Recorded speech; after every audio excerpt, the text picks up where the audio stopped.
जय हिंद. हा गरम देश आहे.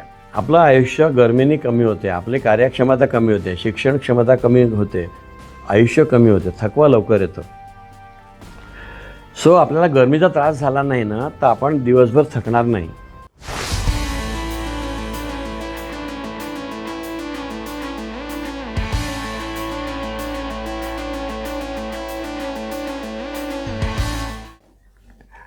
पूर्वी आम्ही AC शिवाय काम करायचो, संध्याकाळी थकून जायचो.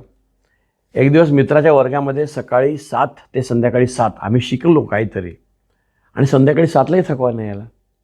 तेव्हा मला कळलं की थकवा हा कामाने नाही येत आहे, तो गरमीने येतो. आणि आम्ही कपड्याने गरमी वाढवतो, आम्ही पाप करतो. आमचे सगळे देव उघडे आहेत. हनुमान उघडा आहे, कृष्ण उघडा आहे, शंकर देव उघडे आहे, राम कोणाकडे त्यांच्याकडे कपडे नाही असं वाटतं का तुम्हाला? जिथे बर्फ पडतो ना तिथे, म्हणजे इंग्लंडमध्ये उदाहरणार्थ, तर तिथे गळा उघडा राहिला ना तर त्रास होतो, म्हणून असा बांधावा लागतो. हात मोजे घालायला लागतात, 3-3 कपडे स्वेटर कोट घालायला लागतात. ते इंग्रज घरात गेले ना की कोट काढून बसतात, ऑफिसमध्ये गेलं ना की कोट काढून मग काम करतात. घरात कोट नाही घालत. आम्ही कार्यक्रमाला कोट घालून जातो, तिथे AC वाढवतो, लोकांना त्रास, बिल वाढवतो आपण. आणि जे बिचारे साधे आले असतात बिना कोटाचे, त्यांना थंडी वाजते. गरम देशामध्ये कोट घालणं हा हुशारीचं लक्षण नाही, हे अनाडीपणाचं लक्षण आहे. तो मुद्दा अलग आहे. आपण आपलं अनहित करतो. गरम देशामध्ये एक, गरमी वाढवू नये म्हणून कमीत कमी कपडे घाला, सभ्य कपडे घाला, ढिले कपडे घाला. माझी छाती 40 आहे, हा सदरा 46 नंबरचा आहे. हा जाळीदार आहे, होलची जरीचा, हवेशीर आहे. मी एक हाफ पॅन्ट घातलेली आहे, जी लाज कपडे लज्जा रक्षणार्थ तेवढीशी पुरेशी आहे, आणि ती पण ढिली आहे. आणि एकच वस्त्र आहे, मी 2 आतलं बनियान वगैरे नाही आहे. अजून भारतामध्ये काय आहे ना की पुरुषांचे गरमीमुळे पुरुष रस कमी होतं, आणि पुबीज म्हणजे स्पर्म कमी होतात. जगभरच 2026मध्ये जो नॉर्मल स्पर्म काउंट आहे, म्हणजे पुरुषांच्या 1 मिलीलिटर वीर्यामध्ये किती स्पर्म्स किंवा पुबीज असतात, त्याचं प्रमाण निम्मं झालेलं आहे. अभ्यास असा आहे की पुरुषांचे जे अंडकोश आहेत त्यांचं तापमान 1 अंशाने जर वाढलं 1 महिना, तर त्याची कार्यक्षमता 10% कमी होते. आणि असं 6 महिने झालं तर 60% कमी होते, 50-60%, म्हणजे निम्मी होते. मग पुरुषरस कमी झाला ना तर पुरुषार्थ कमी होतो. आपल्या दर 5व्या घरी आज बाळ नाही आहे, आणि पुरुषार्थच कमी होतो. भांडायची रग, मोठे कामं करायची रगच कमी होऊन जाते. म्हातारं होतं लवकर. आपण लवकर म्हातारं होतो उन्हाळ्यामुळे. तुम्ही बघा, जंगलामध्ये जे आदिवासी आहे ज्यांच्याकडे, ज्यांना उन्हातच राहायला लागतं, ते 30-40 वर्षी जख्म म्हातारे असतात. आणि तुम्ही एसीमध्ये भाजी खराब नाही होत ना, तरुण राहते. भाजीसारखे राहा ना, एसीमध्ये राहा. ज्यांना परवडते त्यांनी AC लावा. AC तापमान वाढल्याने त्रास होतो की नाही. आपण पंखा लावतो म्हणजे काय करतो, हवा जोरात फिरवतो आणि घाम वाळतो आणि आपण स्वतःला गार करतो. म्हणजे गार करायची पद्धत आहे ती. AC लावून पण गार, पंख्याशिवाय, म्हणजे AC एक पद्धत आहे, एवढं सांगायचं आहे मला. पण स्वतःपुरतं असं करा. पुरुषांनो, स्वतःचं पुरुषार्थ राखा. कमीत कमी कपडे घाला. बघा, माकडाची गोष्ट असते. तो टोपी विकणारा टोपी घालतो, सगळे माकड टोपी घालतात. तो ती फेकतो, तर सगळे फेकतात. कोणीतरी हिरो कोट घालतो म्हणून तुम्ही कोट घालण्यामध्ये काय हशील आहे? त्यात तुमचा वेडेपणा नाही आहे, म्हणजे हुशारी नाही, त्यात गाढवपणा आहे. दुसऱ्यांसारखं कॉपी कॅट करणं हे माकडपणा आहे. बुद्धी वापरा, ज्ञान वापरा, तसं वागा. मी 2010पासून 24 तास दवाखान्यात सगळीकडे या सुती 150 रुपयाच्या सदऱ्यामध्ये आणि हाफ पॅन्टमध्ये असतो. मला एवढे वर्ष मुंबईत राहून घाम येत नाही, म्हणजे थकत पण नाही संध्याकाळपर्यंत. तुम्ही पण असं करून बघा. याचं उदाहरण सांगतो मी तुम्हाला. हे कसं शिकलो सांगतो. आम्ही केरळला पूर्व ते पश्चिम प्रवास करत होतो. AC टोयोटा कार होती, आणि आम्ही पद्मनाभ मंदिरामध्ये संध्याकाळी 6ला थांबलो. मी जीन्स घातल्या होत्या आणि शर्ट होता. त्यांनी सांगितलं की हे नाही, असा प्रवेश नाही मंदिरात, तुम्ही मुंडू घाला. मुंडू म्हणजे लुंगी, आणि सदरा घाल परवानगी नाही. तर शर्ट काढला, जीन्स काढून मुंडू घातला. आणि मला एवढं बरं वाटलं. म्हणजे बघा, ए सी कारमध्ये दिवसभर असून मी जीन्स आणि शर्ट काढल्या, मुंडू घातलं, म्हणजे लुंगी घातल्यावर मला खूप बरं वाटलं.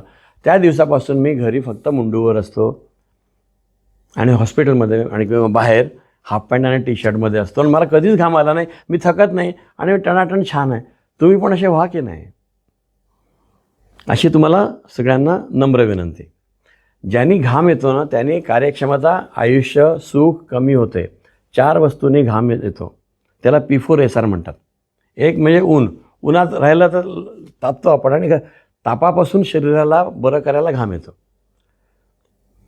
सो ज्याने घाम येतो ते करायला नाही पाहिजे. सो एक आहे ऊन, तर म्हणून आपण सावलीत बसतो.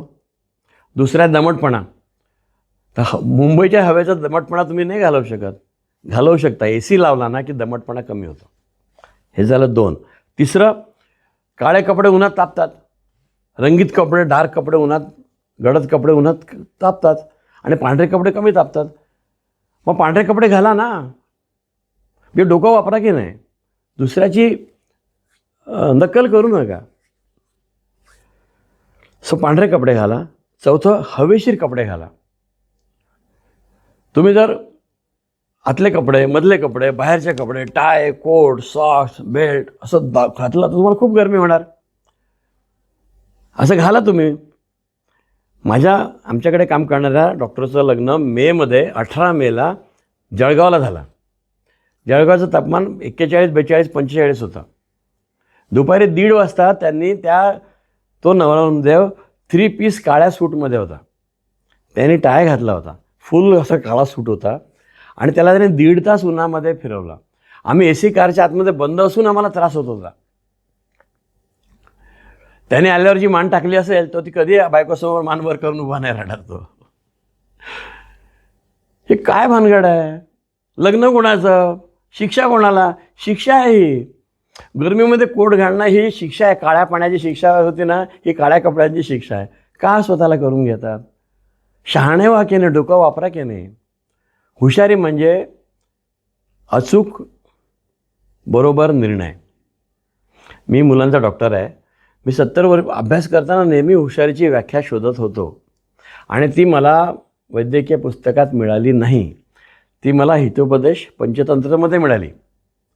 ती अशी आहे, त्वरित अचूक निर्णय. म्हणजे समजा एक हरिण आहे आणि त्याच्यासमोर वाघ आला. आता त्याला एका सेकंदात ठरवायचं आहे की जीव कसा वाचवायचा. तो जर त्याने हातपाय गाळले तर तो मेला, त्याने वाघावर उडी मारली तरी तो मेला. त्याला पळून जायला पाहिजे, म्हणजे त्याला ते ठरवता आलं पाहिजे. तसं ऊन पडलं आहे, गरमी होते, तर काय केलं पाहिजे? कोट काढा, एकच कपडा घाला, एक वर एक खाली, सभ्य हाफ मिनिमम कपडे घाला, छान होणार. बघा, तर आपलं 4 करा. तर 4 वस्तू असतात P4SR. म्हणजे उन्हात आपल्याला त्रास होतो, आपण उन्हात बसत नाही. दमटपणा तुम्ही बदलू शकता जर AC लावला तर जातो. नंबर 3, हवेचं तापमान शक्य तेवढं कमी करता आलं. 25-26 सर्वोत्तम, ठीक आहे. आणि रंग पांढरा पाहिजे किंवा फिकट पाहिजे आणि कपडे ढिले पाहिजे. हवा खेळती पाहिजे. तर उजिरीमधनं हवा खेळते, टायनी हवा आडते, बेल्टनी हवा आडते, सॉक्सनी हवा आडते. पाहिजे कशाला हे सगळं? बरं, लोकांची हुशारी नाही का विचार करून बघा ना. सॉक्स घालायचे की नाही घालायचे, 8 दिवस घाला किंवा नको घाला. तुम्हाला कळेल की पायाला वास येतो सॉक्स नाही घातला, मग तुम्ही पुन्हा घालाल. पण तुम्ही ज्याला सॉक्स लागणार नाही असेच पादत्राणे घातले तर अजून छान, हवेशीर. तर शेवटी मला हे सांगायचं आहे, एक, आपलं शरीर सर्वोत्तम काम करते 25 ते 26 अंश तापमानामध्ये. अशा तापमानात तुम्ही सुखद खूप अनंत काम करू शकता थकल्याशिवाय. हे गरम भारतामध्ये गरमी हाच आमचा नंबर 1चा शत्रू आहे. तो कार्यक्षमता कमी करतो, आयुष्य कमी करतो, थकवा लवकर आणतो, शिक्षण क्षमता कमी करतो.